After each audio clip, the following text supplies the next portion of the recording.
Just hold Dinesh. ಸಮಾಧಿ ಶೋಧದ ಈ ಕ್ಷಣದ ಅತಿ ದೊಡ್ಡ ಅಪ್ಡೇಟ್. ಏಕಾಏಕಿ ಸಮಾಧಿ ಉತ್ಖನನ ಸ್ಥಳದಲ್ಲಿ ಬದಲಾವಣೆ. 11, 12ನೇ ಜಾಗಕ್ಕೆ ಮುಸುಕುದಾರಿ ವ್ಯಕ್ತಿಯನ್ನ SIT ಕರ್ಕೊಂಡು ಬಂದಿದ್ದಾರೆ. Over to you Dinesh.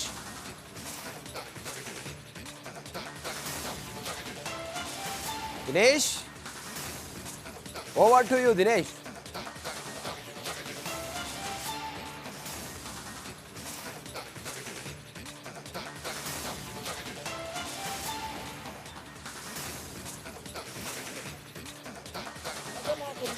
ಕಾಣ್ತಾ ಇದೆ. ಯಾಕಂದ್ರೆ 14ನೇ ಪಾಯಿಂಟ್ ಏನಿದೆ ಅಂದ್ರೆ 11ನೇ ಮೇಲ್ಭಾಗದಲ್ಲಿ ಇರುವಂತಹ 14ನೇ ಪಾಯಿಂಟ್ ಏನಿದೆ ಅಲ್ಲಿಗೆ ಸದ್ಯ ಅಧಿಕಾರಿಗಳು ತೆರಳಿ ಇರುವಂತದ್ದು. ಈ ಭಾಗಕ್ಕೆ ಬಂದು ಮತ್ತೆ ಆ ಭಾಗಕ್ಕೆ ರಿಟರ್ನ್ ತೆರಳಿ ಇರುವಂತದ್ದು. ಹಾಗಾಗಿ ಒಂದಷ್ಟು ಗೊಂದಲ ಕೂಡ ಇರುವಂತದ್ದು. ಇನ್ನೂ ಕೂಡ ಕನ್ಫರ್ಮ್ ಆಗಿಲ್ಲ ಯಾವ ಪ್ಲೇಸ್ ನಲ್ಲಿ ಈ ರೀತಿಯಂತ ಉತ್ಖನನ ನಡೆಯುತ್ತೆ ಅಂತ. ಈಗ ಸದ್ಯ ಇಲ್ಲಿದ್ದಂತ ಪೊಲೀಸರನ್ನು ಆ ಭಾಗಕ್ಕೆ ತೆರಳಿಕೆ ಹೇಳಿರುವಂತದ್ದು. ಹೀಗಾಗಿ 14ರಲ್ಲೇ ಉತ್ಖನನ ನಡೆಸುವುದು ಕನ್ಫರ್ಮ್ ಅಂತ ಕೂಡ ಹೇಳಲಾಗ್ತಿರುವಂತದ್ದು. Ranjith Shiriyar. Dinesh, nonstop live ಇದೆ ದಿನೇಶ್. ಸದ್ಯಕ್ಕೀಗ ಯಾವ ಅಧಿಕಾರಿಗಳು ಸ್ಥಳಕ್ಕೆ ಬಂದಿದ್ದಾರೆ, ಅದ್ರ ಜೊತೆಗೆ ಇವತ್ತೇನು ವಿಶೇಷವಾಗಿರುತ್ತೆ ಅಲ್ಲಿ ಉತ್ಖನನ ಕಾರ್ಯ? ನೀವು ಹೇಳ್ದಂಗೆ 14ನೇ ಪಾಯಿಂಟ್ನಲ್ಲಿ ಆತ ಗುರುತಿಸಿದ್ದು ಯಾವಾಗ, 14ನೇ ಪಾಯಿಂಟನ್ನು ಆತ ಗುರುತಿಸಿದ್ದು ಯಾವಾಗ, ಮತ್ತು 11 ಮತ್ತು 12ರಲ್ಲಿ ಅಗೈನ್ ಅಲ್ಲಿ ಶೋಧ ನಡೆಸ್ತಾರಂತೆ. ಏನು ಇವತ್ತು ಏನಾದರೂ ತನಿಖೆಯಲ್ಲಿ ಏನಾದರೂ ತಿರುವು ಪಡ್ಕೊಳ್ಳುತ್ತಾ ಹೇಗೆ ಅಂತ? ರಂಜಿತ್ ಶಿರಿಯಾರ್, ಇದೇ ಒಂದು ರೀತಿಯಲ್ಲಿ ಟ್ವಿಸ್ಟ್ ಅಂತ ಹೇಳ್ಬೋದು. 13ನೇ ಪಾಯಿಂಟ್ ನಲ್ಲಿ ಎಲ್ಲ ತಯಾರಿ ಮಾಡಿಕೊಳ್ಳಲಾಗಿತ್ತು, ಪೊಲೀಸರ ನಿಯೋಜನೆ ಕೂಡ ಆಗಿತ್ತು, ಬ್ಯಾರಿಕೇಡ್ ಕೂಡ ಹಾಕಿದ್ರು. ಆದ್ರೆ ಸಡನ್ ಆಗಿ ಈ ಒಂದು ಪ್ಲಾನ್ ಚೇಂಜ್ ಆಗಿರುವಂತದ್ದು. ಅಂದ್ರೆ ನಿನ್ನೆ ಒಂದು ಈ ನಿಟ್ಟಿನಲ್ಲಿ ಚರ್ಚೆ ನಡೆದಿತ್ತು. ಅಂದ್ರೆ 13ರ ಬದಲಾಗಿ 11ರ ಮೇಲ್ಭಾಗದಲ್ಲಿ ಇರುವಂತಹ 14ನೇ ಪಾಯಿಂಟ್, ಅಂದ್ರೆ ಆರಂಭದಲ್ಲಿ ಆತ ಗುರುತಿಸಿರುವಂತದ್ದೇ 13 ಪಾಯಿಂಟ್ಗಳನ್ನು. ಆದ್ರೆ ಆ ಬಳಿಕದ ಬೆಳವಣಿಗೆಯಲ್ಲಿ ಆತ 11ನೇ ಪಾಯಿಂಟ್ಗೆ ಬರ್ತಾ ಇದ್ದಂಗೆ ಆ ಬಳಿಕ ತನ್ನ ಪಾಯಿಂಟ್ ಅನ್ನು ಕೂಡ ಚೇಂಜ್ ಮಾಡಿದ್ದು. 11ನೇ ಪಾಯಿಂಟ್ ಬೇಡ, ಮೇಲ್ಭಾಗದಲ್ಲಿ ನಿಮ್ಗೆ ಆ ಸ್ಥಳವನ್ನು ಗುರುತಿಸ್ತೇನೆ. ನಿಮ್ಮನ್ನು ಮತ್ತೆ ಮಾತಾಡಿಸ್ತೀನಿ ನೋಡಿ. ನಿನ್ನೆ 11 ಮತ್ತೆ 12ರಲ್ಲಿ ಶೋಧ ಮಾಡಿದ್ರು. ಈಗ ಮತ್ತೆ 12ನೇ ಗುರುತಿಸಿದ ಜಾಗಕ್ಕೆ SIT ಅಧಿಕಾರಿಗಳು ಸೇರಿದಂತೆ ಸಿಬ್ಬಂದಿ ಹೋಗ್ತಾ ಇರುವ ದೃಶ್ಯ ತಾವು ನೋಡ್ತಾ ಇದ್ದೀರಿ. ರಸ್ತೆಯಿಂದ ಸ್ವಲ್ಪ ಒಳಗೆ ಹೋಗ್ಬೇಕು, ಅದು ಮುಖ್ಯ ರಸ್ತೆಯಿಂದ ಸ್ವಲ್ಪ ಒಳಗಡೆ ಹೋಗಬೇಕು. ಆ ಸ್ಥಳಕ್ಕೆ ಈಗ ಹೋಗ್ತಾ ಇದ್ದಾರೆ. ಈಗ ಹೋಗ್ತಾ ಇರೋದು ಉತ್ಖನನ ಕಾರ್ಯ ಬಹುಶಃ 12ನೇ ಸ್ಥಳದಲ್ಲಿ ಮಾಡ್ತಾರೆ.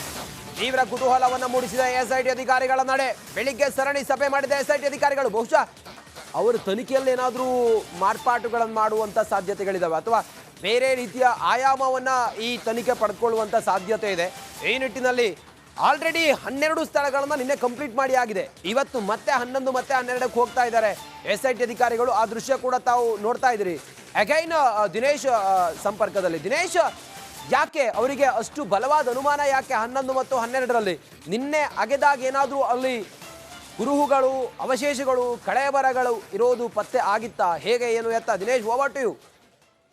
ರಂಜಿತ್ ಶಿರಿಯಾರ್, ಈ 11ನೇ ಪಾಯಿಂಟ್ ನ ಮೇಲ್ಭಾಗದಲ್ಲಿ ಇರುವಂತಹ ಪಾಯಿಂಟ್ ಏನಿದೆ ಇದರಲ್ಲಿ ಬಹಳಷ್ಟು ಅನುಮಾನಗಳು ಇತ್ತು. ಅಂದ್ರೆ ಮೊನ್ನೆ ದಿಢೀರ್ ಆದಂತ ಬದಲಾವಣೆ ಆದಂತ ಪ್ಲೇಸ್ ಇದು. ಅಂದ್ರೆ ಆರಂಭದಲ್ಲಿ 11ನೇ ಪಾಯಿಂಟ್ಗೆ ಮೊನ್ನೆ ಉತ್ಖನನಕ್ಕೆ ಬಂದ್ರು. ಆದ್ರೆ 11ನೇ ಪಾಯಿಂಟ್ ನಲ್ಲಿ ಉತ್ಖನನ ಮಾಡದೆ ದಿಢೀರ್ ಆಗಿ ಆತ ಮೇಲೆ ಕರೆದುಕೊಂಡು ಹೋಗಿರುವಂತದ್ದು. ಅಂದ್ರೆ 11ನೇ ಪಾಯಿಂಟ್ ನಲ್ಲಿ ಬೇಡ, ಇದ್ರ ಬದಲಾಗಿ ಮೇಲ್ಭಾಗದಲ್ಲಿ ಇರುವಂತಹ ಪಾಯಿಂಟ್ ನಲ್ಲಿ ಉತ್ಖನನ ನಡೆಸಿ ಅಂತ ಹೇಳಿದ್ರು. ಹೀಗಾಗಿ ಆ ಬಳಿಕ ಚೇಂಜ್ ಆಗಿ ಆ ಮೇಲಿನ ಭಾಗದಲ್ಲಿ ಇದ್ದಂತ ಒಂದು ಪಾಯಿಂಟ್ ನಲ್ಲಿ ಉತ್ಖನನ ನಡೆಸಲಾಗಿತ್ತು. ಅಲ್ಲಿ ಕಾರ್ಯಾಚರಣೆ ಕೂಡ ಮಾಡಲಾಗಿತ್ತು. ಆ ಸಂದರ್ಭದಲ್ಲಿ ಒಂದು ಅಸ್ಥಿ ಪಂಜರ ಪತ್ತೆ ಆಗಿರುವಂತದ್ದು. ಅದು ಆತ್ಮಹತ್ಯೆ ಮಾಡಿಕೊಂಡ ಅಸ್ಥಿ ಪಂಜರ ಅಂತ ಕೂಡ ಹೇಳಲಾಗ್ತಿದೆ. ಆದ್ರೆ ಅದನ್ನು ಸದ್ಯ SIT ಪಡೆದು ಪರೀಕ್ಷೆಗೆ ಕೂಡ ಕಳುಹಿಸಿರುವಂತದ್ದು. ಆದ್ರೆ ಆ ಬಳಿಕದ ಬೆಳವಣಿಗೆಯಲ್ಲಿ ಒಂದಷ್ಟು ಚರ್ಚೆಗಳು ಶುರುವಾಗಿತ್ತು. ಅಲ್ಲಿ ಒಂದು ಅಸ್ಥಿ ಪಂಜರ ಅಲ್ಲ, ಆತ ಅದರ ಪಕ್ಕದಲ್ಲೇ ಮತ್ತೆರಡು ಪ್ಲೇಸ್ಗಳನ್ನು ಕೂಡ ಗುರುತಿಸಿದ್ದಾನೆ ಅನ್ನುವಂಥ ಒಂದು ಮಾಹಿತಿಗಳು ಬಂದಿತ್ತು. ಮತ್ತು ಅನನ್ಯ ಭಟ್ ಅವರ ತಾಯಿ ಸುಜಾತಾ ಭಟ್ ಪರವಾಗಿ ಇರುವಂತಹ ವಕೀಲರಾದಂತಹ ಮಂಜುನಾಥ ಗೌಡ್ರು ಕೂಡ ಒಂದು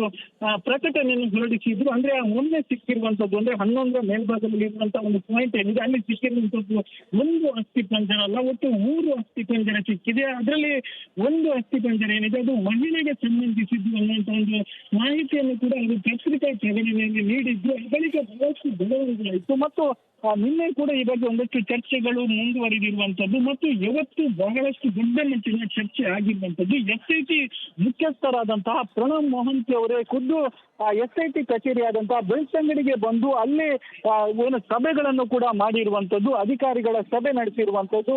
ಅಲ್ಲಿ ಸಭೆ ನಡೆಸಿ ಈಗಾಗಲೇ SIT ಟೀಮು ಈ ಭಾಗಕ್ಕೆ ಬರ್ತಾ ಇರುವಂತದ್ದು, 14ನೇ ಪಾಯಿಂಟ್ ಭಾಗಕ್ಕೆ ಬರ್ತಾ ಇರುವಂತದ್ದು. SIT ಟೀಮ್ ಬಂದ ಆದ ಬಳಿಕ ಆ ಒಂದು ವ್ಯಕ್ತಿಯನ್ನು ಮೇಲ್ಭಾಗಕ್ಕೆ ಕರೆದುಕೊಂಡು ಹೋಗಿ ಅಲ್ಲಿ ಉತ್ಖನನ ನಡೆಯುತ್ತೆ. ಉತ್ಖನಕ್ಕೆ ಬೇಕಾದಂತೆ ಎಲ್ಲ ಪೂರಕ ಸಿದ್ಧತೆಗಳನ್ನು ಪೊಲೀಸರು ಮಾಡಿಕೊಂಡಿರುವಂತದ್ದು. ದೃಶ್ಯದಲ್ಲಿ ಕೂಡ ನೀವು ಗಮನಿಸ್ತಾ ಇರ್ಬೋದು. ಏನು ಆ ಒಂದು ಪಾಯಿಂಟ್ ನಲ್ಲಿ ಉತ್ಖನನಕ್ಕೆ ಬೇಕಾದಂತ ಒಂದಷ್ಟು ವಸ್ತುಗಳು, ಅಂದ್ರೆ ಉತ್ಖನನಕ್ಕೆ ಪೂರ್ವವಾಗಿ ಬೇಕಾದಂತ ವಸ್ತುಗಳಾದಂತ ಪರದೆ ಆಗಿರ್ಬೋದು, ಚೇರ್ಗಳಾಗಿರ್ಬೋದು, ಇತರ ವಸ್ತುಗಳನ್ನು ಕೂಡ ಮೇಲ್ಭಾಗಕ್ಕೆ ತೆಗೆದುಕೊಂಡು ಹೋಗಿರುವಂತದ್ದು. ಇನ್ನೇನು ಕೆಲವೇ ಹೊತ್ತುಗಳಲ್ಲಿ SIT ಅಧಿಕಾರಿಗಳು ಈ ಭಾಗಕ್ಕೆ ಬರ್ತಾರೆ. ಬಳಿಕ ಆತನನ್ನು ಮೇಲ್ಭಾಗಕ್ಕೆ ಕರೆದುಕೊಂಡು ಹೋಗಿ ಅಲ್ಲಿ ಉತ್ಖನನ ಕೂಡ ನಡೀಲಿಕ್ಕೆ ಇರುವಂತದ್ದು. ರಂಜಿತ್ ಶಿರಿಯಾರ್.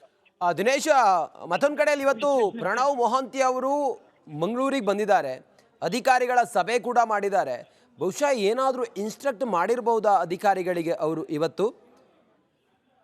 ರಂಜಿತ್ ಶಿರಿಯಾರ್, ಪ್ರಣವ್ ಮೊಹಂತಿ ಅವರು ಇವತ್ತು ಮಂಗಳೂರಿಗೆ ಬಂದು ಅಲ್ಲಿಂದ ನೇರವಾಗಿ SIT ಕಚೇರಿ ಅಂದ್ರೆ ಬೆಳ್ತಂಗಡಿಯಲ್ಲಿ ಇರುವಂತಹ SIT ಕಚೇರಿಗೆ ಬಂದು ಅಲ್ಲಿ ಸಭೆ ನಡೆಸಿರುವಂತದ್ದು. ಪ್ರಣವ್ ಮೊಹಂತಿ ಅವರು ಬರುವುದಕ್ಕೂ ಮೊದಲೇ ಒಂದು ಸಭೆ ಆಗಿತ್ತು, ಅಂದ್ರೆ ಅನುಚೇತ್ ಅವರ ನೇತೃತ್ವದಲ್ಲಿ ಸಭೆ ಆಗಿತ್ತು. ಆ ಬಳಿಕ ಪ್ರಣವ್ ಮೊಹಂತಿ ಅವರು ಕೂಡ ಅದಕ್ಕೆ ಬಂದು ಜಾಯಿನ್ ಆಗಿರುವಂತದ್ದು. ಆ ಬಳಿಕ ಪ್ರಣವ್ ಮೊಹಂತಿ ಅವರು ಒಂದಷ್ಟು ಮಾಹಿತಿಗಳನ್ನು ಕೂಡ ಅವರಿಂದ ಪಡೆದುಕೊಂಡಿರುವಂತದ್ದು. ಅಂದ್ರೆ ಈವರೆಗೆ ನಡೆದಂತಹ ಉತ್ಖನನ ಪ್ರಕ್ರಿಯೆ ಒಂದಷ್ಟು ಮಾಹಿತಿಗಳನ್ನು ಪ್ರಣವ್ ಮೊಹಂತಿ ಅವರು ಪಡೆದುಕೊಂಡಿರುವಂತದ್ದು. ಜೊತೆಗೆ ಒಂದಷ್ಟು ನಿರ್ದೇಶನಗಳನ್ನು ಕೂಡ ನೀಡಿರುವಂತದ್ದು. ಅಂದ್ರೆ ಈ ಒಂದು ಉತ್ಖನನ ಪ್ರಕ್ರಿಯೆ ಅನ್ನುವಂಥದ್ದು ಏನಿದೆ ಅದರ ಪ್ರತಿಯೊಂದು ಮಾಹಿತಿಯನ್ನು ಕೂಡ ಅದರ SIT ಮುಖ್ಯಸ್ಥರಾದಂತಹ ಪ್ರಣವ್ ಮೊಹಂತಿ ಅವರಿಗೆ ಪ್ರತಿದಿನ ನೀಡ್ತಾರೆ. ಪ್ರತಿ ದಿನದ ಅಪ್ಡೇಟ್ ಪ್ರಣವ್ ಮೊಹಂತಿ ಅವರಿಗೆ ಹೋಗುತ್ತೆ. ಅವರು ಕೂಡ ಒಂದಷ್ಟು ಬದಲಾವಣೆಗಳನ್ನು ಹೇಳ್ತಾರೆ ಮತ್ತು ಒಂದಷ್ಟು ಮಾರ್ಗದರ್ಶನಗಳನ್ನು ಕೂಡ ಮಾಡ್ತಾರೆ. ಇವತ್ತು ಅವರೇ ಖುದ್ದಾಗಿ ಈ ಒಂದು SIT ಕಚೇರಿಗೆ ಬಂದು ಒಂದಷ್ಟು ಹೊತ್ತುಗಳ ಕಾಲ ಸಭೆ ನಡೆಸಿರುವಂತದ್ದು.